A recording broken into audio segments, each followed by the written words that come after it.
Praise the lord. Hallelujah. ખ્રિસ્ત ઈસુમાં વહાલાઓ, ઈસુ નાઝારીના પ્રેમી સામર્થ્ય અને પવિત્ર નામમાં આપને શાલોમ, શાંતિ અને સલામ પાઠવતા આ ખ્રિસ્તી સંગત ચેનલ પર વેલકમ કરું છું. અને આ સમયને માટે, વચનને માટે અને આપણી સંગતિને માટે પ્રભુને ધન્યવાદ આપું છું.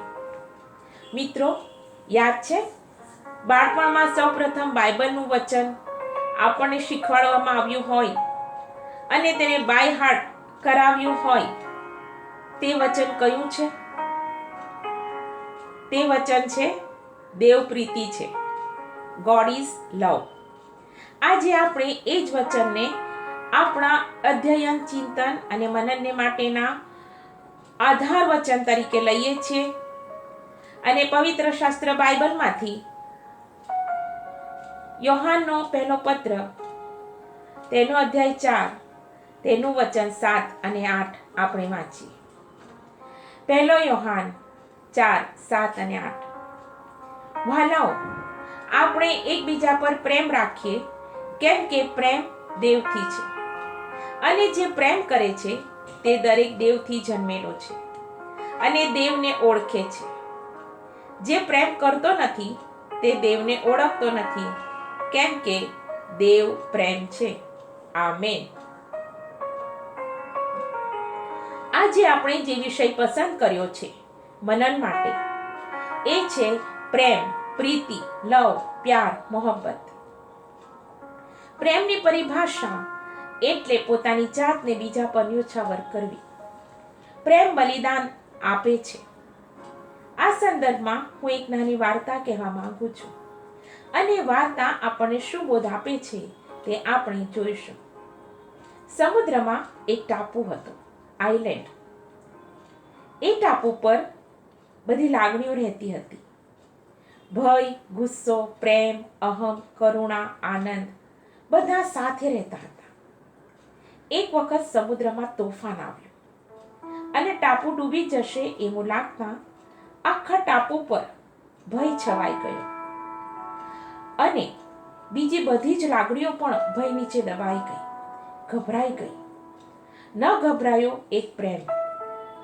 ટાપુ ડૂબી જશે એમ લાગતા જ પ્રેમે સૌને માટે હોડી બનાવવાનું શરૂ કરી દીધું અને હોડી બનાવી દીધી. બધી જ લાગણીઓ હોડીમાં બેસી ગઈ, પણ એક ભાવ હતો જે અડી બેઠો અને કેમ એ કરીએ હોડીમાં બેસે જ નહીં. એ હતો અહમ. પ્રેમ હોડીમાંથી નીચે ઉતર્યો, અહમને ખૂબ સમજાવ્યો, પણ અહમ ન માન્યો. સમુદ્રમાં તોફાન વધતું જતું હતું. બીજી બધી લાગણીઓએ પ્રેમને સમજાવ્યો કે અહમને છોડીને નહીં જઈએ તો બધા જ ડૂબી જઈશું. પણ પ્રેમ તો પ્રેમ હતો. બાકીની બધી લાગણીઓ તો હોડીમાં બેસીને ચાલી ગઈ અને બચી ગઈ. પણ અહમને કારણે પ્રેમનું મૃત્યુ થયું. આ વાર્તા આપણને એ બોધ આપે છે કે જ્યાં અહમ, અહંકાર, ઘમંડ આવશે ત્યાં પ્રેમ મરી પરવાશે. પ્રેમ જે રીતે બધી લાગણીઓને સંભાળે છે, તેવી જ રીતે જે પરિવારમાં પ્રેમ હશે તે પરિવારની દરેક વ્યક્તિ એકબીજાને સંભાળી લેશે. એક પણ વ્યક્તિમાં જો અહમ હશે તો ત્યાં પ્રેમ નહીં રહેશે અને દરેક જણ વિખૂટા પડી જશે. જેમ આપણે વાર્તામાં જોયું તેમ અહમના લીધે પ્રેમનું મૃત્યુ થયું અને બીજી બધી લાગણીઓ હોડીમાં બેસીને સુરક્ષિત જગ્યાએ પહોંચી ગઈ. આમ લાગણીઓ વિખૂટી પડી ગઈ, અર્થાત એકતા તૂટી ગઈ. કારણ કે પ્રેમ વગરની લાગણીઓ એટલે મા વિનાનો સંસાર અને ગોળ વિનાનો કંસાર. જેના માટે બાઇબલમાં કોરિન્થીઓને પહેલો પત્ર, તેનો 13મો અધ્યાય, તેની પહેલી કલમમાં આ રીતે લખવામાં આવ્યું છે: જો કે હું માણસોની તથા દૂતોની પણ ભાષાઓ બોલું, પણ મારામાં પ્રીતિ ન હોય તો રણકારો કરનાર પિત્તળ કે ઝંકાર કરનાર ઝાંઝના જેવો હું થયો છું. અને 13મી કલમમાં લખવામાં આવ્યું છે: હવે વિશ્વાસ, આશા તથા પ્રીતિ એ ત્રણે ટકી રહે છે, પણ તેઓમાં પ્રીતિ શ્રેષ્ઠ છે. તો અહીં આપણે જોઈએ છીએ કે પ્રેમ વિનાના મનુષ્યની કંઈ જ વિસાત નથી. પ્રેમ વિના કરેલા કાર્યો એ સમાજને માટે હોય કે પરમેશ્વરને માટે હોય તો પણ એ કંઈ જ લેખામાં નથી. અહમ વિશે બાઇબલ આપણને જણાવે છે ગલાતીયોને પત્ર 6:3, કેમ કે જ્યારે કોઈ માણસ પોતે કંઈ ન છતાં હું કંઈ છું એમ ધારે છે ત્યારે તે પોતાને ભૂલાવે છે. નીતિવચનો 16 અને 18 કહે છે, અભિમાનનું પરિણામ નાશ છે અને ગર્વિષ્ઠ સ્વભાવનું છેવટે પાયમાલી છે. આમેન. પ્રેમ વિશે બાઇબલ આપણને જણાવે છે ગલાતીયોને પત્ર 6:2, તમે એકબીજાના ભાર ઉચકો અને એમ ખ્રિસ્તનો નિયમ સંપૂર્ણ રીતે પાળો. ખ્રિસ્તનો નિયમ એટલે પ્રેમ. ખ્રિસ્ત ઈસુ પ્રભુનો પ્રેમ. જેમ તેમણે આપણા બધાના પાપનો ભાર ઉચક્યો, કારણ કે તેમણે આપણે પાપી હોવા છતાં આપણા પર પ્રેમ કર્યો. ખ્રિસ્તી જીવનનું ચણતર કરવા પ્રેમ અને માફીનો પાયો નાખવો પડે છે. આખું નિયમશાસ્ત્ર એટલે કે પવિત્ર શાસ્ત્ર બાઇબલ પ્રેમ અને માફી પર આધારિત છે. યોહાન 15:12 પ્રમાણે ઈસુ પ્રભુ આપણને કહે છે, મારી આજ્ઞાઓ એ છે કે જેમ મેં તમારા પર પ્રેમ રાખ્યો છે તેમ તમે એકબીજા પર પ્રેમ રાખો. યોહાનનો પહેલો પત્ર 4:16 એમ કહે છે, દેવનો જે પ્રેમ આપણા પ્રત્યે છે તે આપણે જાણીએ છીએ અને આપણે તે પર વિશ્વાસ કર્યો છે. દેવ પ્રેમ છે અને જે પ્રેમમાં રહે છે તે દેવમાં ને દેવ તેનામાં રહે છે. આમેન. હાલેલુયા.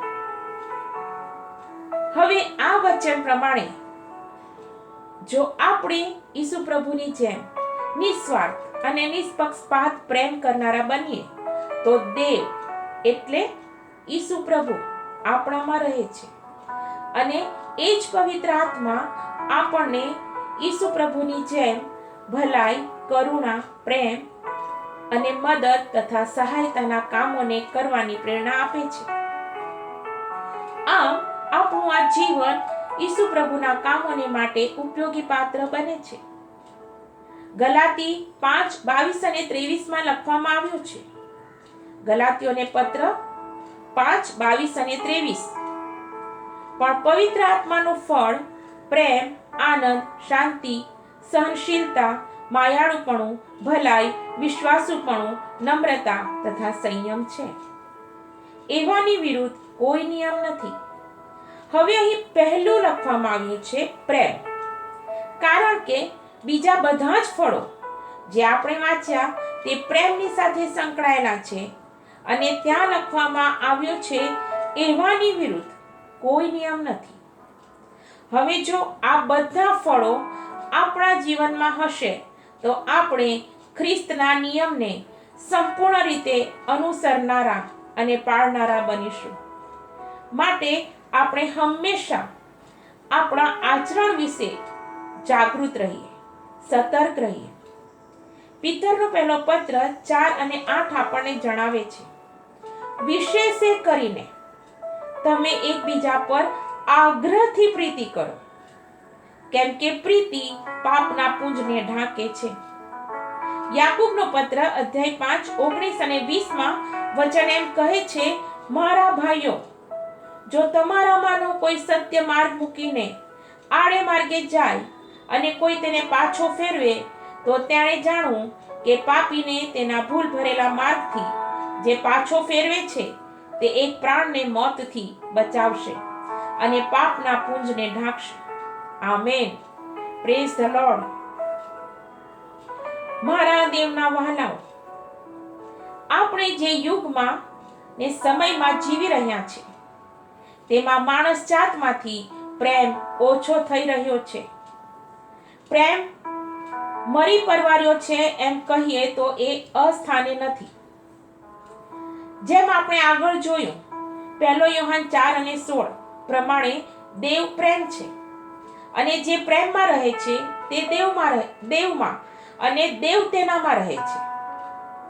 પણ આ જગતના દેવે માણસ જાતમાંથી પ્રેમને ચોરી લીધો છે, જેથી માનવીય સંબંધો મરુભૂમિ સમાન બની ગયા છે. લાગણીઓ સુકાઈ ગઈ છે. ગુનાઓ, અપરાધો અને પાપ વધી રહ્યા છે.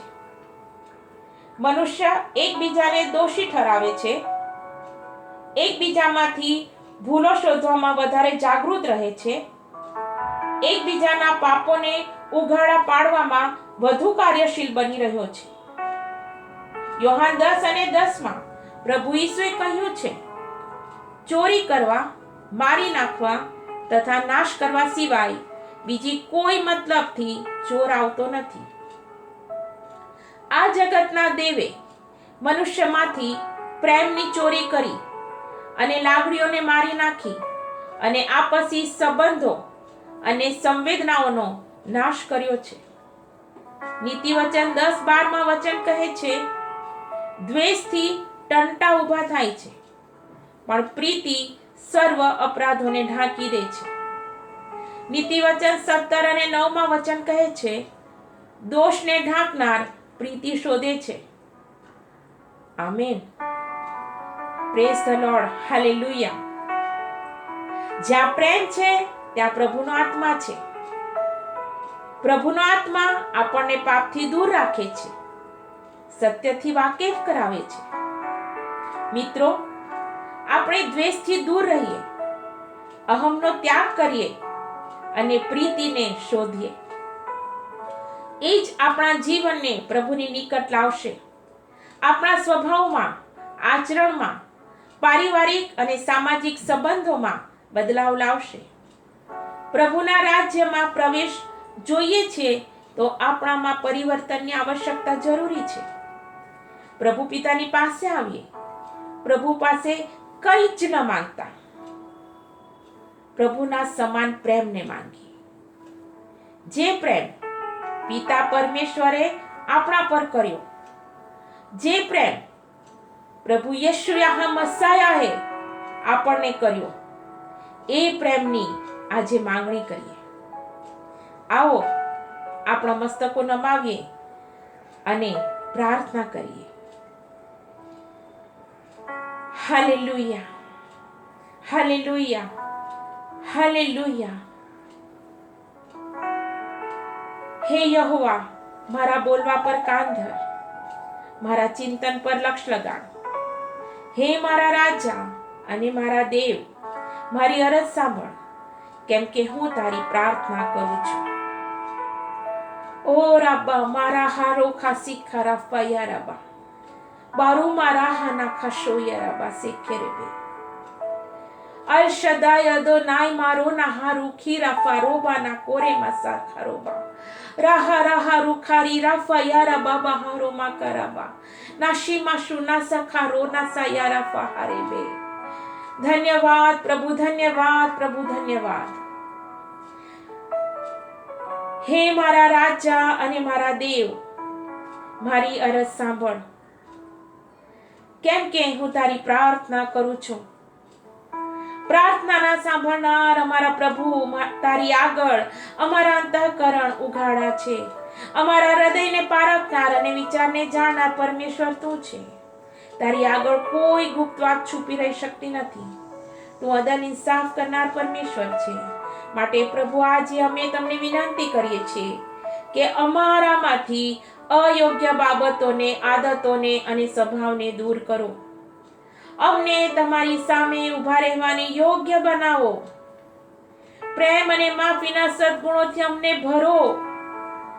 પ્રભુ, જે પ્રેમ તમારામાં છે એ પ્રેમને અમે પણ પ્રગટ કરીએ માટે પવિત્ર આત્માની સહાય માંગીએ છીએ.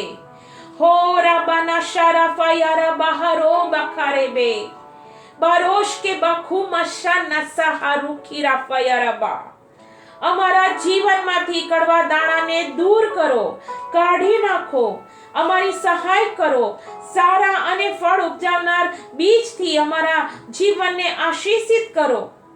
પ્રભુ, અમે અમારા પરિવાર માટે, સમાજ માટે અને તમારા માટે જે કંઈ કરીએ એ પ્રેમથી કરીએ એવી કૃપા અને દયા માંગીએ છીએ. પ્રભુ, અમારામાં પરિવર્તન લાવો. જેવા તમને ગમે તેવા અમને બનાવો, કે જેથી પ્રભુ બાપ તારા રાજ્યમાં આવવાને યોગ્ય બની શકીએ. પ્રભુ બાપ, જે સંબંધો તમે અમને આ પૃથ્વી પર આપ્યા છે તેને માફી અને પ્રેમથી જીવંત રાખીએ એવી કૃપા બક્ષો. આ અમારી પ્રાર્થના, વિનંતી, યાચના, દુઆ યેશુયાહ મસાયાના પરાક્રમી સામર્થ્યને પવિત્ર નામમાં, પવિત્ર આત્માની આધીનતામાં પ્રભુ પિતા પરમેશ્વરના અનુગ્રહના સિંહાસનની સામે સમર્પિત કરીએ છીએ. અને પ્રભુના લોકો વિશ્વાસથી પોકારીને કહે, આમેન, આમેન, આમેન. પ્રભુ પિતા પરમેશ્વરનો પ્રેમ, પ્રભુ યેશુયાહ મસાયાનો અનુગ્રહ અને પવિત્ર આત્માની સહભાગિતા આપણ સર્વની સાથે અને આપણા પરિવારની સાથે રહો એ જ આશીર્વાદની સાથે. God bless all of you and God's peace be upon you. Amen. Hallelujah. Praise the Lord. Glory to our Lord Jesus Christ. Amen.